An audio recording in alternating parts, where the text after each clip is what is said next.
16 December চালু হবে NEIR system. এরপরে অবৈধ পথে আসা মোবাইল হ্যান্ডসেট নেটওয়ার্কে স্বয়ংক্রিয়ভাবে অচল হয়ে যাবে। কি মনে হইতেছে 16 ডিসেম্বরের পর এই সিস্টেম চালু হইব আর দেশ পরিবর্তন হয়ে একেবারে আমেরিকার মতো হয়ে যাবে গা?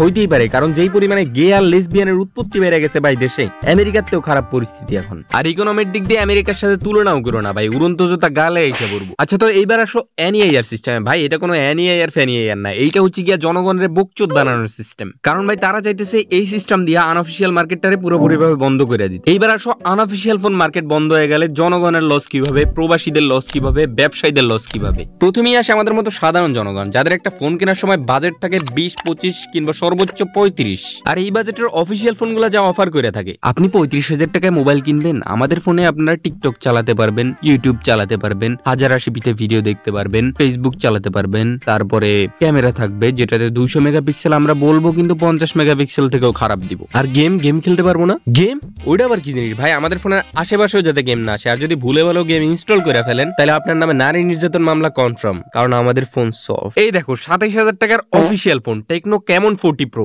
27,000 টাকায় তারা G100 আলটিমেটের মতো প্রসেসর দিচ্ছে, যেটা 3 বছর আগের গু লেভেলের প্রসেসর। এর থেকে কম দামেও আরো ভালো ভালো প্রসেসর ওয়ালা ফোন পাওয়া যায় আনঅফিসিয়াল মার্কেটে। ইভেন 20 কে নিচেও এর চেয়ে ভালো প্রসেসর ওয়ালা ফোন পাওয়া যাবে। এরপরে যখন এনইআইআর সিস্টেম চালু হবে তখন আমাদের স্মার্টফোনের নামে ডাম্প ফোন দেওয়া হবে, তাও অতিরিক্ত টাকা নিয়ে। দেখা গেল 12,000 টাকার ফোন 30,000 টাকা দিয়ে কিনা লাগতেছে, কারণ 57% ট্যাক্স লাগায় রাখছে মোবাইলের উপর বাংলাদেশ। ভাই পৃথিবীতে মোবাইলের উপর লাগানো সর্বোচ্চ ট্যাক্স হলো বাংলাদেশ। আমি জানি তোমরা এখন কি ভাবতেছো, এদের লজ্জা লাগা দরকার না, কিন্তু ভাই এদের লাগে না, কারণ এদের লজ্জাই নাই। আর আমাদের স্বাধীনতা, যদি স্বাধীনতা থাইকেই থাকে তাহলে নিজের দেশে প্রবাসীদের কেন ফোন রেজিস্ট্রেশন করা লাগবে? আরে প্রবাসীদের সাথে যেই ব্যবহারটা না করে, এয়ারপোর্টে তাদের জিনিসপত্র গায়েব হয়ে যায়, তারপরে তাদের সাথে পুরো গরু ছাগলের মতো আচরণ করা হয় এয়ারপোর্টে। মানে যেই মানুষগুলো পরিশ্রম করে আপনাদের রেমিটেন্স দিতেছে তাদের কি হোগামারা ধান্দায় থাকেন সবসময়। আর নতুন বকচুই তো আর একটা ধরাই দিতেছেন, 2 মাসের বেশি দেশে থাকলে ফোন রেজিস্ট্রেশন করো। মানে আপনারা মনে হয় লজ্জার ভ্যাকসিন নেন নাই না? এরপরে আসে আর এক কাহিনী, তোমরা যদি তোমাদের পুরাতন ফোনটা বিক্রি করতে চাও তাহলে তোমাদের করতে হবে ডিরেজিস্ট্রেশন। এবার ডিরেজিস্ট্রেশন করতে কি কি লাগবে?